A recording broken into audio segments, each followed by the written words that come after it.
इन Dikshansh edutech. छात्रों, आपका स्वागत है दीक्षांश एडुटेक में। दीक्षांश एडुटेक में आज आप लोगों के लिए लाए हैं कक्षा 6 का पाठ सवा सेर गेहूं। सवा सेर गेहूं पाठ, इसमें यह नाम आप लोग सुन रहे हैं सवा सेर। सेर पहले का एक मानक वजन था जो वेट करने के लिए, किसी अनाज को वजन करने के लिए सेर का प्रयोग किया जाता था, पसेरी का प्रयोग किया जाता था। सवा सेर गेहूं एक ऐसी कहानी है जिसमें मर्म है, मर्माहक ये कहानी सीधे हृदय के तार तार को छूने वाली है। यह कहानी एक ऐसे गरीब की कहानी है, एक ऐसे सीधे साधे व्यक्ति की कहानी है जिसका शोषण किया जाता है इस समाज के एक चतुर व्यक्ति द्वारा।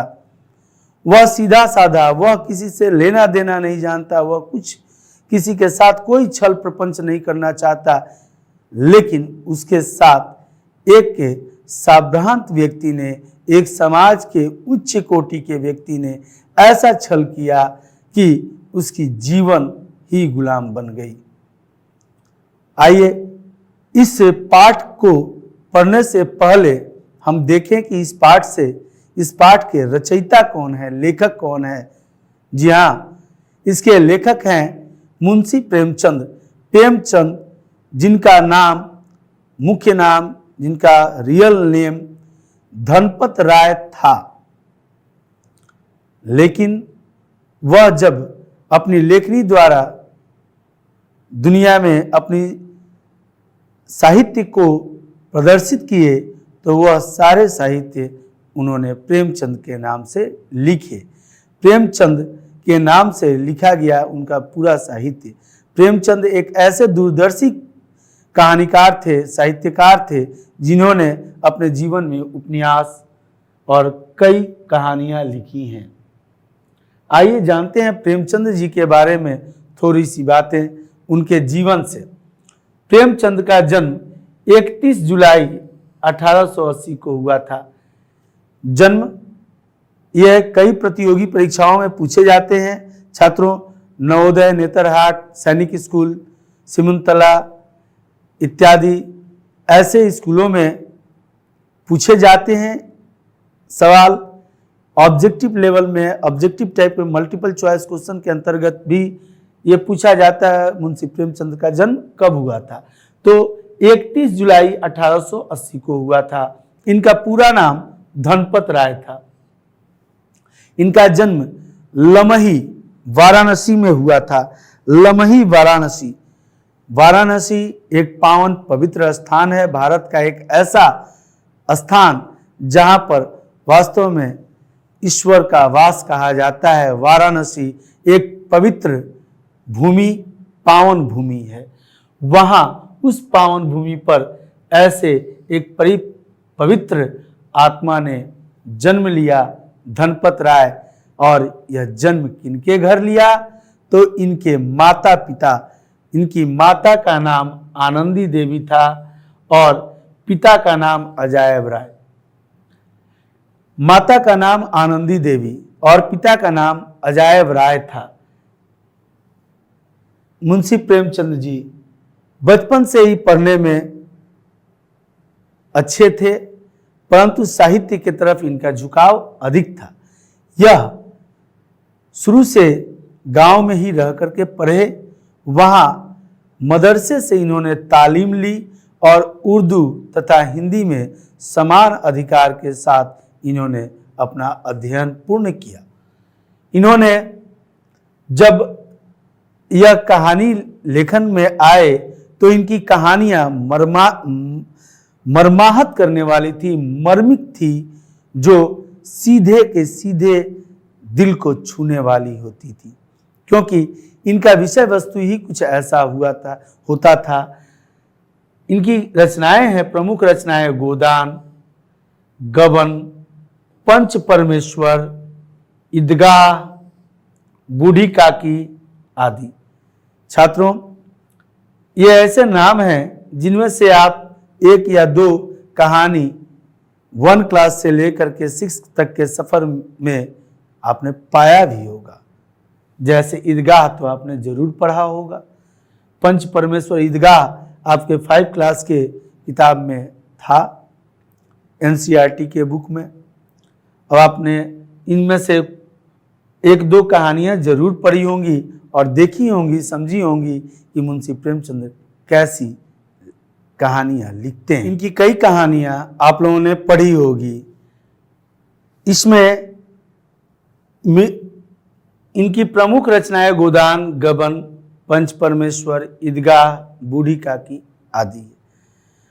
इनकी मृत्यु, यह सभी प्रकार की कहानियों को लिखने के बाद जो मार्मिक कहानियां थीं, समाज के ऐसे मुद्दों को यह लेकर आते थे अपनी कहानी के अंतर्गत, जो जमीन से जुड़ी हुई होती थी। निचले तबके और ऊपर तबके अर्थात अमीर और गरीब के बीच की खाई को इनकी कहानियां दर्शाती रही हैं सदैव। इन्हें कलम का सिपाही, कलम का दरोगा कहा गया, क्योंकि इनकी लेखनी में वह ताकत थी जो समाज में एक क्रांति लाती थी। और इनकी मृत्यु 8 अक्टूबर 1936 को हो गई। यह वीर पुरुष, यह ऐसे महारथी को हमने खो दिया। 8 अक्टूबर 1936 को मुंशी प्रेमचंद की मृत्यु 8 अक्टूबर 1936 को हुई थी। और इस हिसाब से 31 जुलाई 1880 को जन्म लेकर 8 अक्टूबर 1936 लगभग इनका उम्र 56 साल 56 ईयर्स की इन्होंने जीवन पाया था, जिस जीवन में इन्होंने समाज को बहुत कुछ दिया और इतना दिया कि समाज सदैव इनका ऋणी रहेगा, कृतार्थ रहेगा। और यह समाज उन्हें क्या दिया, तो वो अपने इस जन्म को अमरत्व की प्राप्ति करके, अमरत्व प्राप्त करके इस दुनिया से विदा हो गए। आइए आगे बढ़ते हैं। इस पाठ में हम देखेंगे अधिगम संप्राप्ति, लर्निंग मटेरियल्स क्या क्या है, अधिगम क्या क्या है, इस पाठ में क्या क्या हम ग्रहण कर सकते हैं, क्या क्या ग्रहण कर सकते हैं हम।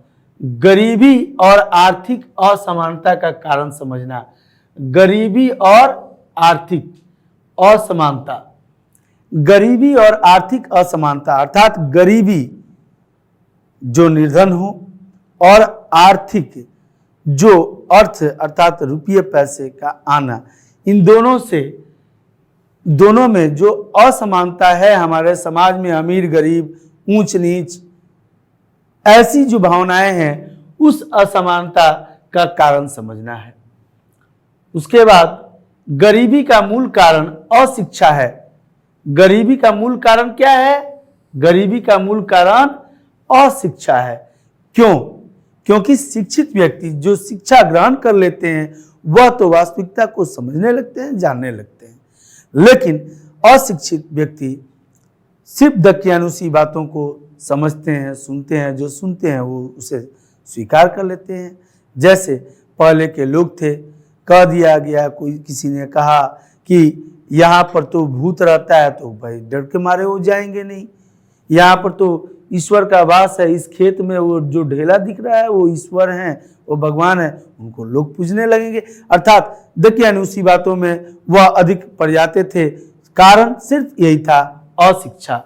इस गरीबी के मूल का कारण अशिक्षा है। इसका बोध कराना, गरीबों के प्रति संवेदनशील, गरीबों के प्रति संवेदनशील बनना, अर्थात आज भी हमारे समाज में जो गरीब लोग हैं उनके प्रति एक चिंतन करना, एक मनन करना, एक संवेदनशीलता अपने अंदर ग्रहण करना। यहाँ वह भी तो इंसान हैं, उन्हें भी चोट लगती है, उन्हें भी भूख लगती है, उन्हें भी उन सभी प्राकृतिक संसाधनों का उपभोग करना चाहिए जिसका हम कर रहे हैं। ये प्रकृति सबको एक समान रूप से देखती है, क्योंकि अगर एक समान रूप से नहीं देखती तो ये हवाएं सबके लिए अलग अलग बहती, ये धूप, सूर्य की रोशनी सबके लिए अलग अलग पड़ती, लेकिन ऐसा नहीं है। नदी का जल, बादल बरसता है, सूर्य प्रकाश देता है, हवाएं चलती हैं, यह सभी प्रत्येक जीव जंतु के लिए एक समान समान भाव से पूरे पर्यावरण और वातावरण में दर्शित होता है। अतः हम इन गरीबों के प्रति हमें संवेदनशील बनना चाहिए। गरीबी एक अपराध नहीं, गरीबी क्या है? अपराध नहीं है, विवशता है, विवश है। इस बात को समझना और पाठ पढ़ना तथा पाठ के मर्म को समझना, मर्म अर्थात इसके अर्थ को, इसके भावार्थ को, इसके अंदर छुपी बातों को जानना।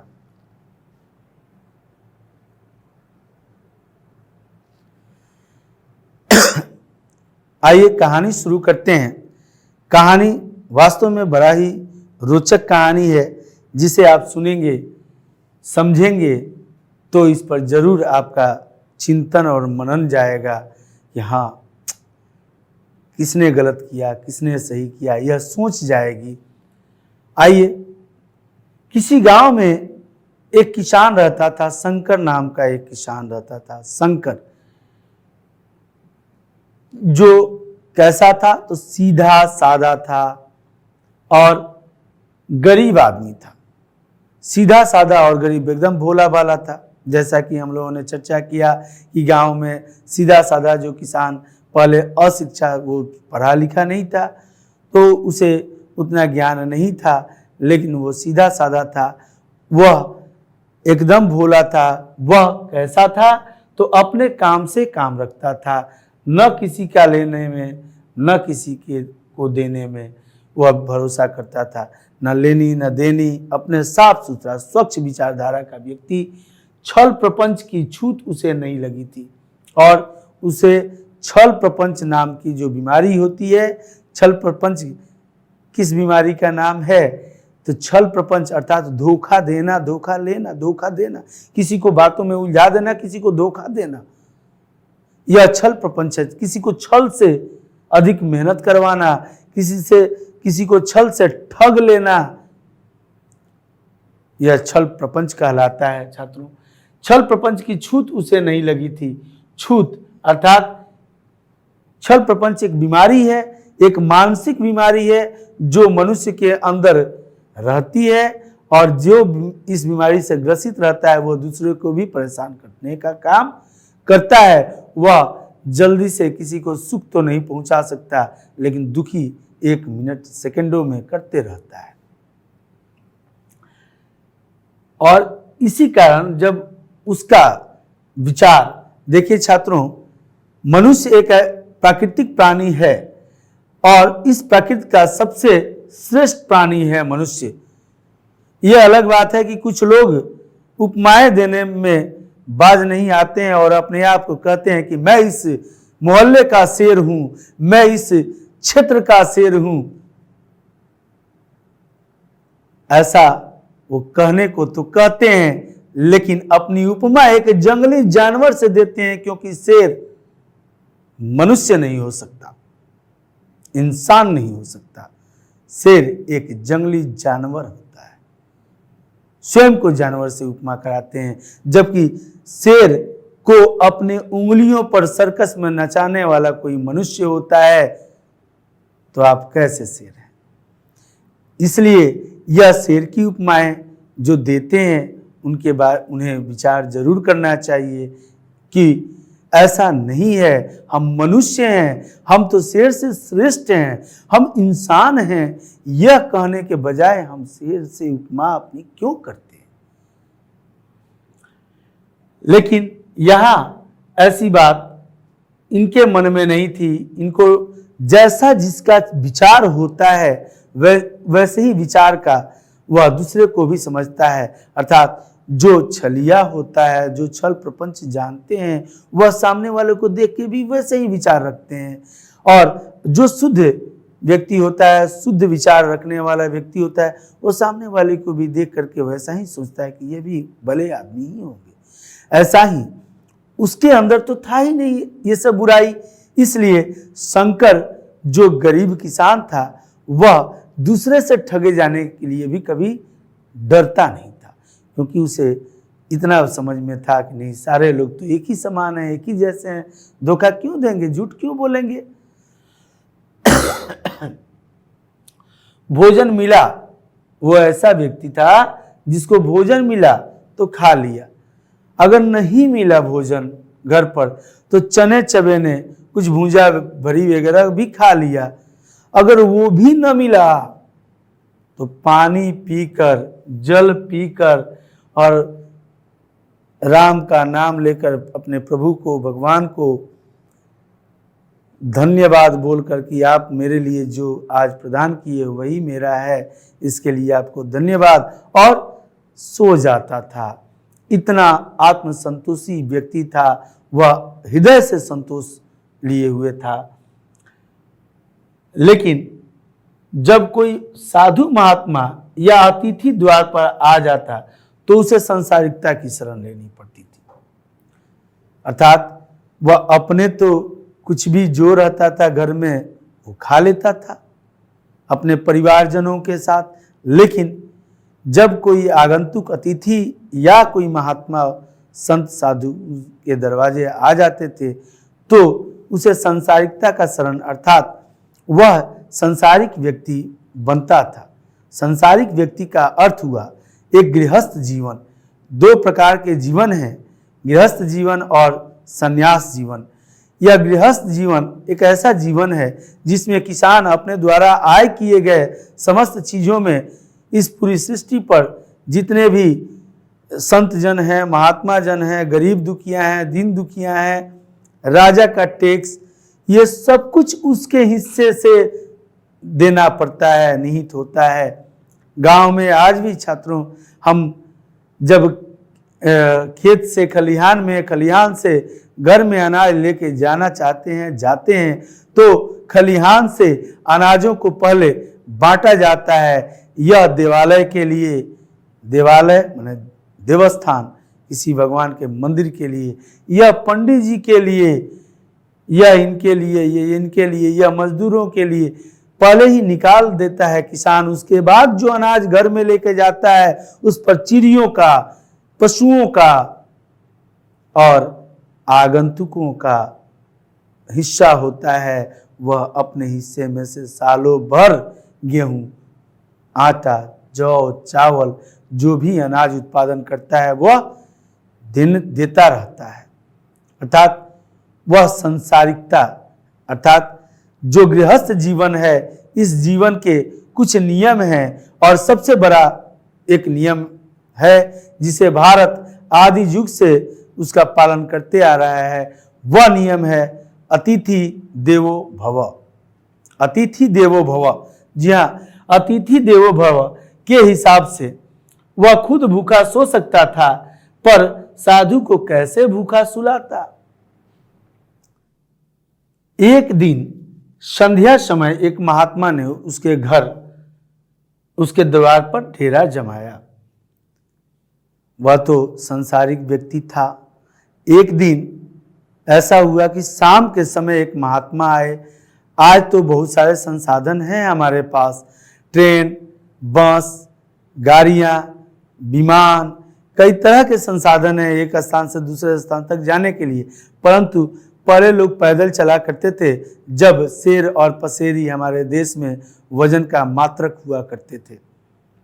उस समय बहुत कम संसाधन हमारे पास था और उसमें जब महात्मा शाम को आते थे तो वह उसी दरवाजे पर रह जाते थे, रात में भोजन आदि करके विश्राम करते थे और सुबह को निकल जाते थे। ठीक वह संध्या समय जब आए तो घर में जौ का आटा था। घर में क्या था? जौ का आटा था, जौ का आटा। अब इन्होंने सोचा कि भाई जौ का आटा मैं तो खा सकता हूं, लेकिन एक संत जी को कैसे खिलाऊं, इसलिए वह उन्हें कैसे खिलाता, बड़ी चिंता हुई। महात्मा जी को क्या खिलाऊं। आखिर मैं निश्चय कर करके उसे चिंता हुई कि मैं तो जो मिलता है मैं खा लेता हूँ अपने परिवार के साथ, लेकिन महात्मा जी को मैं क्या खिलाऊं। उसको चिंता होने लगी। फिर उसने सोचा कि महात्मा जी को मैं गेहूं का आटा खिलाऊंगा। गेहूं का आटा, यह गेहूं का आटा खोजने के लिए, चूंकि उसके पास तो था नहीं, तो खोजने के लिए, ढूंढने के लिए कि भाई गांव में तो किसी के पास होगा, पूरे गांव का चक्कर लगाया, लेकिन कहीं भी गेहूं का आटा उसे नहीं मिला। संत जी, महात्मा जी दरवाजे पर हैं और गेहूं का आटा खोज रहा है शंकर, लेकिन आटा उसे नहीं मिल रहा है। अंत में एक विप्र महाराज हैं, विप्र यानी ब्राह्मण, जो ब्राह्मण उस गांव में रहा करते थे और लोगों के यहाँ पूजा पाठ आदि करवा करके उस गांव से जो दान दक्षिणा उन्हें प्राप्त होता था उससे उनकी संसारिकता चलती थी। अब वो दान पुण्य के वस्तुओं को लेकर के और अपना काम करते थे। उनके पास गेहूं थे। जब वहां पहुंचा शंकर, तो उनसे शंकर के मन में ऐसी बातें आ रही थी कि ओहो, गांव में तो सभी मनुष्य रहते हैं, यहाँ तो देवता है नहीं जो देवताओं का भोजन हो। अर्थात देवता मतलब कि वो गांव जो था वो गरीबों का ही गांव था, किसानों का गांव था, मजदूरों का गांव था।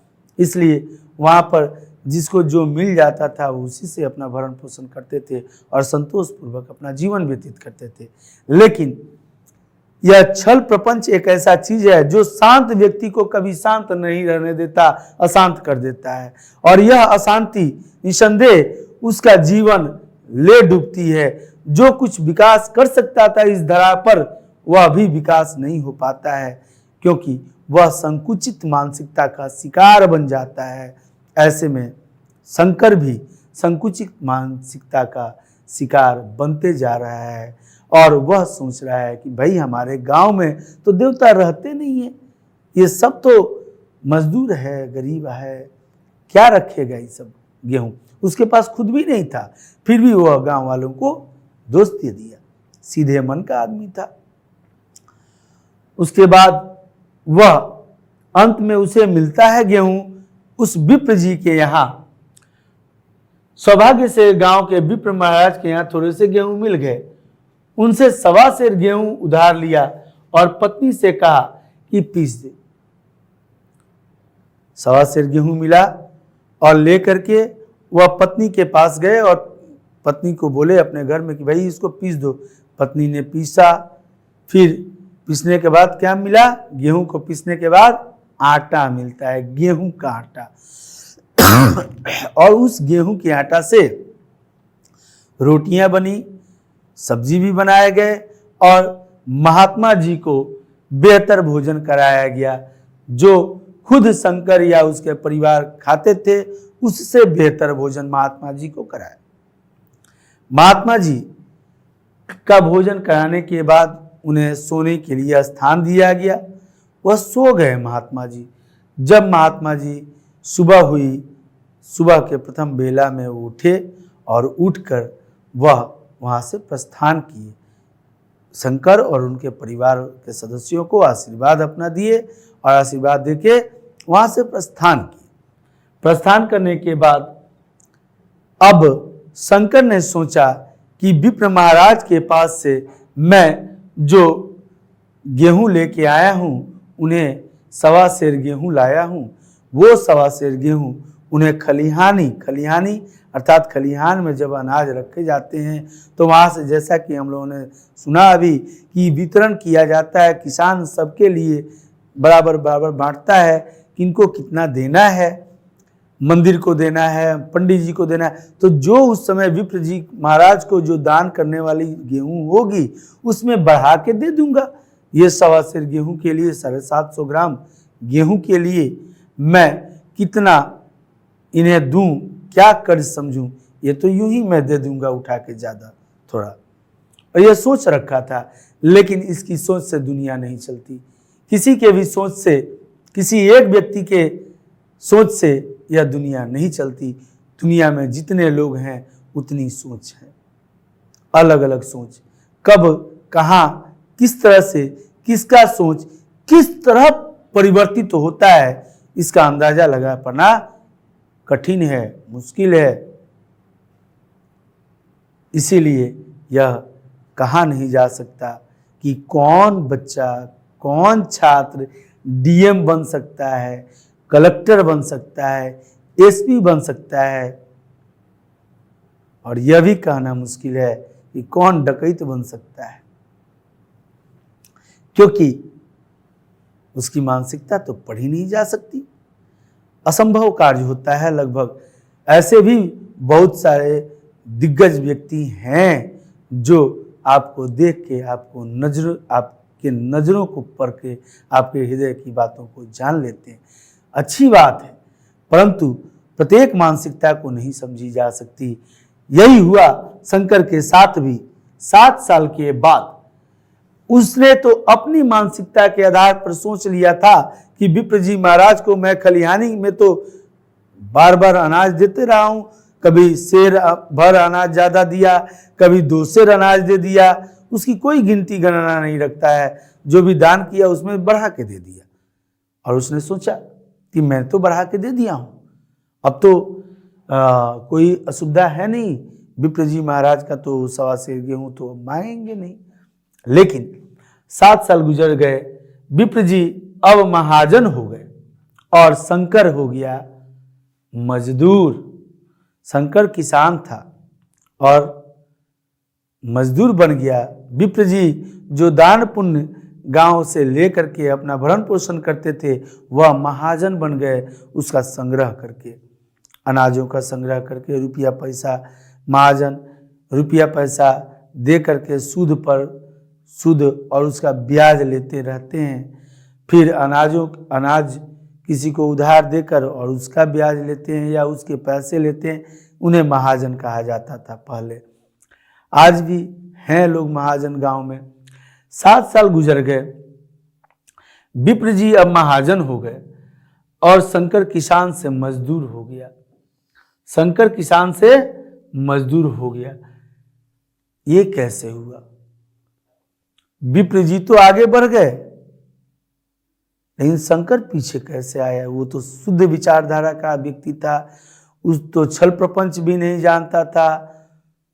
वह मिलता था तो खा लेता था, नहीं मिलता था तो सो जाता था, संतोषी प्रवृत्ति का था, सारे अच्छे गुणों के धारक। ये क्यों पिछड़ गया? ये मजदूर क्यों हो गया?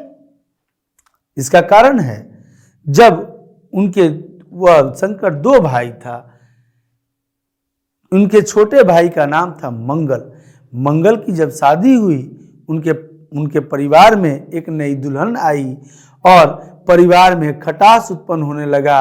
शंकर और मंगल के दोनों के वैचारिक मतभेद होने के कारण वे दोनों अलग हो गए। अब एकता खंडित हुई। शंकर के पास 5 बीघे जमीन थी, अब वह 2 भाइयों में बट के 2.5 बीघे करके हो गई। अब यह 2.5 बीघे जमीन पर जो वह अनाज उत्पादन कर पाता था, उससे उसका भरण पोषण नहीं हो पाता था, काम नहीं चल पाता था, क्योंकि सिर्फ रोटी मिल सकता है खेतों से। कपड़े और मकान की सुरक्षा प्रदान करने के लिए, घर परिवार के सदस्यों की सभी इच्छाओं की पूर्ति करने के लिए, जरूरतों को पूरा करने के लिए, घर का जो हेड पर्सन होता है, मालिक जो होता है, वह उसे कई प्रकार के कार्य को करने पड़ते हैं। वह दिन रात एक करके भी मेहनत करता है अपने परिवार की खुशियों के लिए। उन्हें वैसे ही शंकर के सामने भी ऐसा उत्तरदायित्व आया। उसके भी बच्चे छोटे छोटे थे। अब वह खेती से उसका काम नहीं हो पाता था, इसलिए मजदूरी करने लगा। मजदूरी से कुछ आय होने लगा उसको, और उससे अपना घर परिवार का भरण पोषण करने लगा। एक दिन अचानक, और इस खेती करने के कारण वह कमजोर हो गया, दुर्बल हो गया। छात्रों, जो व्यक्ति अपने परिवार को जोड़ कर रखना चाहता है, उसकी कई बातें, कई वैचारिकता ऐसी होती हैं जो परिवार के जुड़ने के समय खुशहाल होती है तो टूटने पर उनको मरणासन तक पहुंचा देती है। यही हुआ शंकर के साथ। जब मंगल शंकर से अलग हुए तो फिर शंकर बहुत ही परेशान हुआ, उसे आहत हुआ, वह हृदय से दुखी हो गया और दुखी रहने लगा कि आखिर ऐसा हुआ क्यों, मैंने कहाँ कोई कमी कर दी। ऐसी बहुत सारी बातें उसने सोचा और सोच करके वह जेठ दोपहरिया में कड़ी मेहनत करने लगा अपने खेतों में, ताकि कुछ और उपजा सकूं, कुछ और अनाज आ सके हमारे पास। परंतु जेठ की दोपहरिया में जिस समय गर्मी पड़ती है, धूप तेज पड़ती है, उसमें वह बीमार हो गया और बीमार होने के कारण उसकी तबीयत खराब हो गई। और 7 साल के बाद जब छोटे भाई ने उसे छोड़ा तो वह दुखी हुआ और दुखी होकर बीमार पड़ गया, और ऐसा बीमार कि अब उससे उठा नहीं जा रहा था। खेती क्या खाक कर पाता, वह कर नहीं पा रहा था। सोचिए, अब उसके बाद से देखिए अब कहानी कैसे मोड़ ले रही है। उसने तो परोपकार का कार्य किया, लेकिन उसके साथ क्या हुआ। इस दुनिया ने वैसे एक सीधे साधे व्यक्ति को किस तरह से बेवकूफ बनाने का काम करता है। जो अधिकांश देखिएगा, जो लोग शांत स्वभाव के होते हैं, शांति से अपना कार्य करना चाहते हैं, उसमें उसे परेशान करने वाले लोगों की भी कमी नहीं होती है। जिस प्रकार से पहले रामायण में आप लोगों ने देखा होगा कि साधु महात्मा अपना जप तप कर रहे थे, उनको ना किसी से लेना था ना देना था, वह तो जग कल्याण के लिए अपनी तपस्या करते थे और राक्षस जा करके उनके तपस्या को भंग करने का काम करते थे। ठीक उसी तरह से सीधे साधे व्यक्ति जो भोले भाले होते हैं, उनके जीवन में भी ऐसा ही कुछ होता है। कुछ राक्षसी प्रवृत्ति के लोग होते हैं और उसके वजह से उनका जीना तक मुश्किल हो जाता है, मुहाल हो जाता है। वह टेंशन में रहने लगते हैं। किसान के साथ शंकर जो हैं, उनके साथ भी लगभग यही बात हो रही है। एक दिन शंकर मजदूरी करके लौट रहा था और राह में विप्र जी ने रोक कर कहा, क्या कहा, शंकर तेरे यहाँ 5.5 मन गेहूं उधार है और कब के बाकी पड़े हैं, तू देने का नाम नहीं लेता, हजम करने का मन है क्या। विप्र जी मिलने और कहे कि शंकर 5.5 मन गेहूं है और कब के उधार हैं, 7 साल पहले के, क्या हजम करने का विचार है तुम्हारा। सोचिए, वो आश्चर्य में पड़ गया। शंकर को किस गेहूं की बात कर रहे हैं विप्र जी? वही गेहूं जो 1.25 सेर महात्मा जी के लिए वो मांग के लाया था और कई बार खलिहानी के अंतर्गत उन्हें उसे दे भी दिया था। उसी गेहूं की बात कर रहे हैं। शंकर ने चकित होकर कहा, मैंने कब आपसे गेहूं लिए थे जो 5.5 मन हो गए। मेरे यहां किसी का छटाक भर न अनाज है न 1 पैसा उधार। सीधे बात बोला। तब विप्र जी ने 7 वर्ष पहले लिए 1.25 सेर गेहूं का जिक्र किया। शंकर अवाक रह गया। विप्र जी ने 1.25 सेर अनाज को अंडे की भांति सेकर आज यह 50 खड़ा किया था। 50 खड़ा करना एक मुहावरा है। अंडे की भांति सेना भी मुहावरा।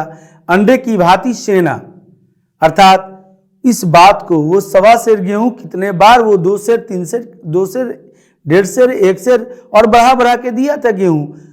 वो अपने मन में सोच रहा था कि मैंने तो विप्र जी का चुकता कर दिया। महात्मा जी को जो खिलाने के लिए लाया था वो अपने भी नहीं खाया था और उस गेहूं के लिए ये 5.5 मन गेहूं उन्होंने मांग कर दी 7 साल के बाद।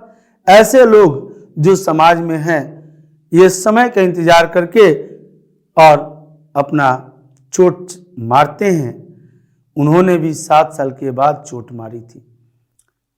हतप्रभ था, आश्चर्यचकित था, लेकिन यह पिशाच खड़ा करना अर्थात यह गरे हुए मुर्दे को उखाड़ के सामने रख दिया। जो बात बीत गई थी, जो बात भूल गए थे शंकर या उसके परिवार ने, उन बातों को उन्होंने फिर से लाकर सामने रख दिया। क्या वे इसी नियत से चुप्पी साधे बैठे रहे?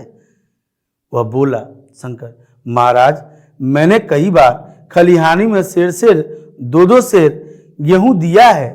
अब आप आज 5.5 मन गेहूं मांगते हैं, मैं कहां से दूंगा? उसने सही कहा, क्योंकि अब तो वह किसान भी नहीं रहा, उसके पास उतनी खेत भी नहीं है। अब तो वो खुद मजदूरी करके अपने घर परिवार का संचालन कर रहा है, वो कहां से लाके देगा?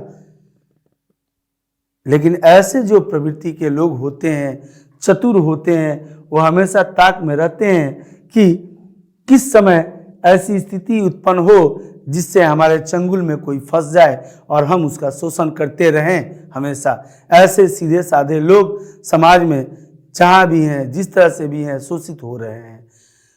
आज भी ऐसे लोग हैं जो सीधे साधे मन के हैं, भोले भाले मन के हैं, और ऐसे भी लोग हैं समाज में जो ठगने वाले हैं, जो छल प्रपंच में माहिर लोग हैं।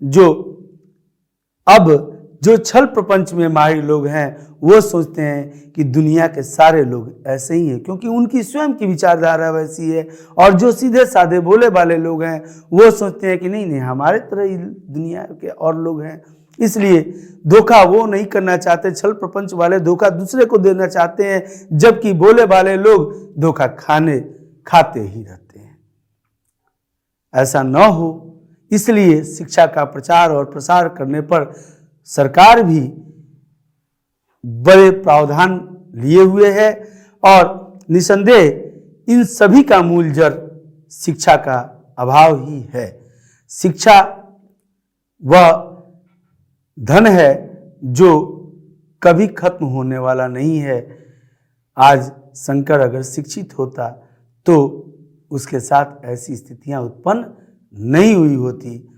चलिए, अगला भाग जो हम लोग पढ़ेंगे, उसमें भाग 2 में हम लोग समझेंगे इसके आगे की कहानी। आशा करते हैं छात्रों, आपने मौलिक तरीके से मूल भाव को समझा है हमारे साथ। और इस पाठ में 1.25 सेर गेहूं में जो मार्मिकता दर्शाई गई है शंकर के जीवन से, उसे